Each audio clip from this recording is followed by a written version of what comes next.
have to. Let's see it. And good afternoon, everybody. Welcome to another edition here of On Deck here on CSR. Well, of course, here's truly Charles Prodigy Richey and my man on the right-hand side of the screen for everybody tuning in on our Facebook page on ChicagolandSportsRadio.com. Reach the ruler. I know it's been a while right now, but we begin with some good news before we get into some sports right now. 46th elect president, the new president of the United States right now, pending any challenges by Donald Trump trying to take it to court with some of these recounts.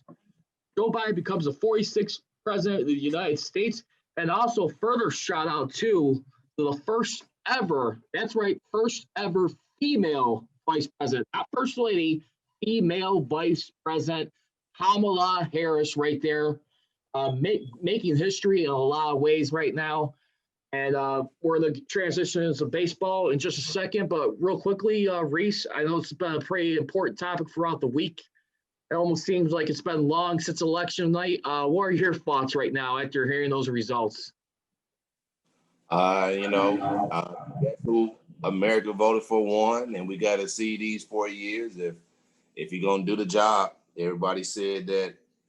First of all, on the president's standpoint, I believe that my 11-year-old daughter can run the world better than he can. On a business standpoint, I think Trump, for like businesses did, like a great job. But for the country, he was not the right man. If you're talking about running the country, I definitely share those sentiments right there. I mean, just simply because, you know what, I'm going to admit right now for anyone watching this, I vote Republican. Pretty much regardless of the candidate. I'm not a Republican, but I just happen to like sometimes a little bit extra money in like our working check sometimes, mainly because of that. But the only thing is too, at least George W. Bush, say what you will about the national security, the country being put in debt, sending troops to war unnecessary for a long period of years. There's a difference between acting with class. And George W. Bush, at least for the most part, ever since he's been out of office, him and Biden, I met Barack Obama, former President Bill Clinton, they seem to kind of like smooth everything over, and they seem to like work well together as far as like putting an image. Because at the end of the day, too, it is about taking care of one another, making the right decisions for this country. You may not agree with both perspectives, but I gotta be honest, the last couple of days, it's been kind of strenuous just to hear what's going on. And just like I said, too, at what cost you really want to put this through, send sort of a message. Like, if you don't get your way, it just made me sick. Just all the time with the voting, the mail-in ballots. I mean, I know I made a couple of comments in there earlier this week, but I think President Trump, he needs to understand, too, that was going to take long anyway. That being said, I definitely know that Trump is going to use anything that can challenge it. He's going to definitely use. So we in for a long one. Like I told somebody, I said it's really after the election, after the election 3 acts through. Just to see what's going to happen. Trump not going to go out with a fight. I don't know why people not understanding that. And so I know that he's going to definitely use anything that he can if they got to recount. I told a lot of people I'm old enough to remember 2000 when it was the Al Gore and George W. Bush, and that actually could have went longer, but Al Gore conceded. So like I said, it's just so it can be like that. So, and that's the reason why it's also called the president-elect. He's not the president yet; he's the president-elect. It could be things that can change that. So I just believe that we just got to wait. January 20th is when we'll know who's our president, because that's an inaugurational day. And then we'll just go on from there. But we have to understand that it's a process, and it is, ways set up. And we have to understand that the person that we're dealing with. We're dealing with Trump that loves to make a scene. So people, don't be shocked. You're going to get the same thing that you've been getting for 4 years, a scene, a show. Sit back and just watch it. And, and we all know that Biden probably is going to win regardless. So, let him do his thing and then, move on, guys. All right. Yeah. let's just see what happens. I just continue to hope everyone continues to stay safe for all this. Just very concerned about what's happening. So far, so good. Uh, right now, it's our favorite topic, which is sports right now. For any of those you tuning in, hope we didn't offend anyone by getting into politics, but something worth noting to pay attention to. But right now, MLB Upper Deck right now, we got the awards ceremony coming up on November 11th and November 12th. The representatives for the Chicago Cubs and Chicago White Sox. For the Chicago White Sox beginning right now, Jose Abreu, he's going to be a finalist for American League MVP. He'll be along in there. Abreu will be in there with amongst Yankees second baseman DJ LeMahieu, and last but not least, Indians second base, shortstop, and third baseman Jose Ramirez right there. Now, as far as the Darvish, he's competing for the National League Cy Young Award winner. He will be competing amongst Reds, Trevor Bauer, Mets Jacob deGrom, and those will be the candidates right there. So with that being said right now, if you had to look at both those lists, do you see both Cubs and Sox players right there getting with those rewards, or do you think it'll be one or the other? Which players are you looking at, Reese, right now? Well, which category? Between the American League MVP with Jose Abreu is in, and then Darvish, pitcher for the Chicago Cubs, competing for the National League Cy Young. No, so I don't. So I actually for my Cy Young, when I got the Reds, Trevor, he was a pretty good guy. 11 starts. Darvish, I got second, 12. But it's just I just believe that Trevor had a 1.7 ERA, a 0.79 WHIP. He had 100 Ks to 17 balls. On the other hand, Darvish is close.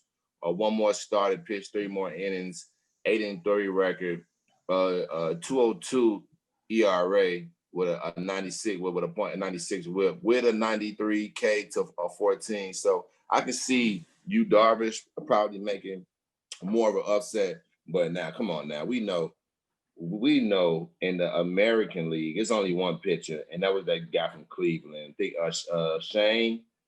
This guy was amazing, point blank, period. And that is just a race for second.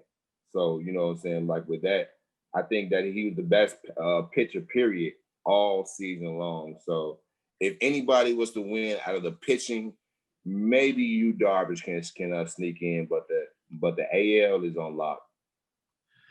I think I'm gonna have to go ahead and go with Darvish. But you know what? I'm probably go with Jose Abreu to be more realistic than Darvish. I think Darvish could make it a close race in this one. I mean, when you look at a guy like Darvish right here for this year, he did lead the National League in wins right now with a 8-3 record. He also had 2.01 ERA. So I think the only thing that's a little bit suspicious about Darvish, and I will see if you agree with me on this or not, Reese. Darvish, just like any other sports athlete today, he had the benefit of hardly having any fans. Because remember, the first couple of seasons when he had to get acclimated with Wrigley Field after signing that big contract, coming over from the Dodgers, his psyche was not all the way there. He would struggle at home games right there. I do think, to a degree, in fairness, hardly having available any fans right there, that kind of helped his numbers, if you ask me. Like you said, definitely, this is definitely his best year, pitching. Like I said, if anybody can sneak in, especially a Cy Young, it might be him.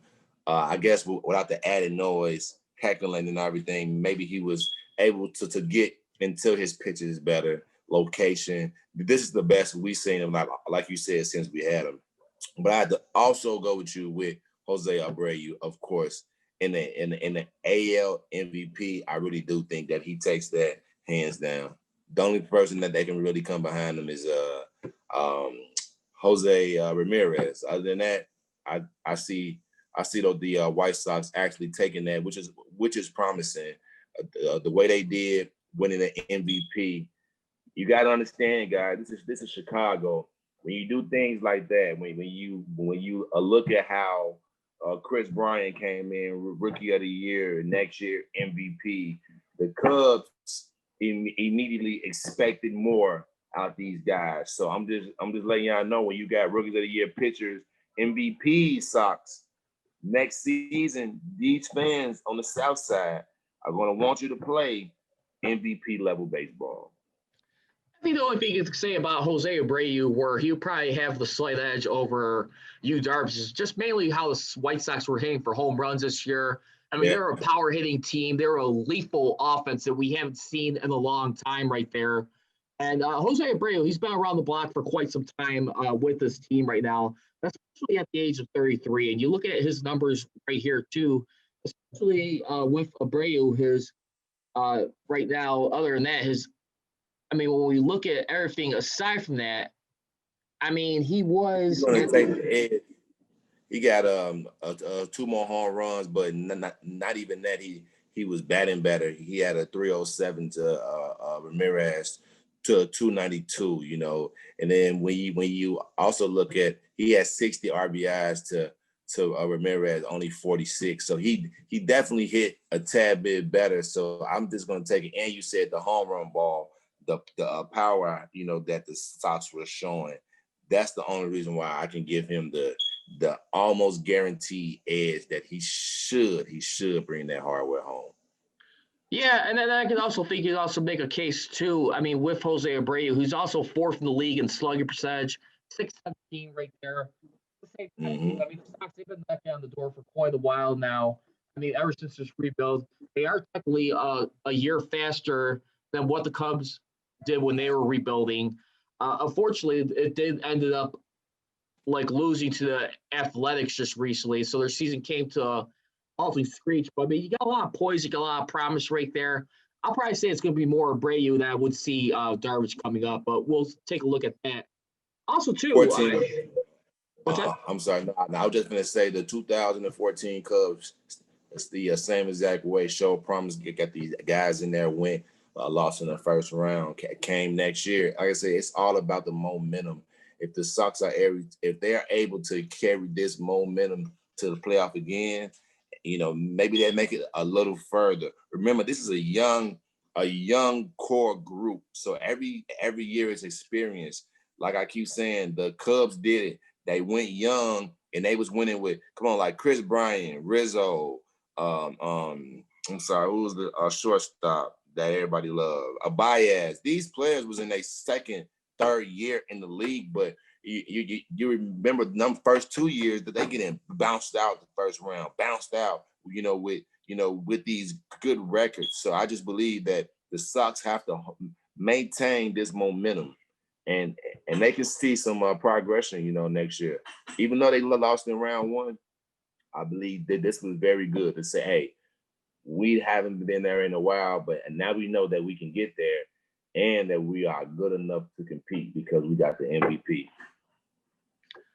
I want to get your take on this real quickly, transitioning away from the Cubs and Sox real quickly. I know I didn't have you on last week, but one of the controversies that happened shortly at the conclusion of the World Series, I know you saw this, was with third baseman Justin Turner right there, who found out during the game, around the 8th inning, he had to get pulled out because he tested positive from a test that was from the previous night. Obviously, Major League Baseball dropped the ball in this big time. The health officials trying to communicate with everyone, did it during the game. Almost had a delay of the World Series if there would have been going to a Game 7. It ends up turning out the Dodgers win their 7th World Championship, becoming the city of champions. Los Angeles once again joined the Lakers. Congratulations to them, by the way. But however, Justin Turner was able to get permission. Well, not permission. They seem to be okay with him being on the field when he had to isolate. People didn't seem to have a problem trying to pull him off or trying to score him off the field. He was out there in the team photo without his mask. He took it off. Was able to touch the trophy. Real quickly, what was your thoughts on Justin Turner? He just recently issued an apology real quick, heartfelt one. And basically what he was saying was this. He said that, I assume that at that point that few people were left on the field. I was under the impression that team officials did not object to my returning to the field for a picture with my wife. However, what was intended to be a photo capturing the two of us turned into several greetings and photos where I briefly and unwisely removed my mask. In hindsight, I should have waited until the field was clear of others to take that photo with my wife. I sincerely apologize to everyone on the field for failing to appreciate the risks of returning to the field. I spoke with almost every teammate, coach, and staff member, and my intentions were never to make anyone uncomfortable or put anyone at future risk. I said on last week's show, I mean, for the health reasons, yeah, he was in the wrong. But I'm not going to be the guy that ultimately, one of the people that ultimately buries this guy when you work so hard in your career, get a moment like that, a World Series title, and we have no idea what his future is going to be with the Dodgers. He's going into unrestricted free agency next season. What was your thoughts? What side of the fence did you stand when you're watching that race and after hearing that apology? What was your take on that? I mean, everybody, I don't know. I've been a sports person all my life, so I know when I went downstate, sometimes emotions run high. But if you're going to pull somebody out the game, then why not just pull them out the stadium? Like, if you are ejected out of the game, you leave the stadium, like you got to get up out of there. So I understand that he may have been watching it, but he should have been somewhere watching it. And also I blame the officials, the team officials, the coach and MLB, all these people that's supposed to have these procedures. They weren't supposed to let him out. If you can find out in the 8th inning, you might as well. If it's the 8th inning, like, I've been out there with players. I've been in the dugout. I've been doing all this now. It's the night before. You don't know who I've been around. I've been with the team, in the locker room. It's so much stuff that I've already touched. So, and really in hindsight, they dropped the ball before he even came out there. So for him to come out there, I guess it was added fuel. But like you said, you're running high. I don't blame him. I understand that he should have, stayed clear. But I blame the officials for not having him in like a quarantine room. So in other words, you're not too hard on him, even though it was a health risk. But at the same time, you understand the magnitude of the moment that he was trying to be a part of by them failing not to get him fully out of there. Is that what you're trying to say? Of course, I never know when it happened again. That this is my time to win it. We did it. I understand. If you let me out, man, hey, I just like somebody you let out of jail. You let me out, I'm gonna come back? Nah, hey, I'm out. We did it. We won. I'm sorry. I took a picture. My teammates came to me, hugging on me. Yeah. I don't know what to do. I guess what I'm trying to say in all this is just trying to clarify. I don't think he was selfish. What do you think on that ultimately? Do you think he was selfish at all? No, he not selfish, and that apology was just for the people. I don't believe he did what he did is what he wanted to do. That apology was for the fans, for y'all to feel good about yourself in the morning. Yeah, no, at the end of the day, I'm sorry. If there was anyone else who waited a career and a lifetime, I'm sorry. I'm trying to emotion. Yeah, exactly. That's the thing. Yeah, you may never get back to that moment again. Correct. Yeah, that's exactly what I'm saying. You never know. Alrighty, well, we're gonna hit that first break right now. Coming back, we'll get into some NBA fast break. Restart on December 22nd, just in time for the Christmas holidays. How much will this affect other players who've been in the bubble? We'll hear our thoughts. And who has the best chance of taking down the defending champion Lakers? You'll find out. You're watching Listening on Deck. I'm Charles. That's Reach on CSR. NBA need that money. Yep. They have to. Let's see it.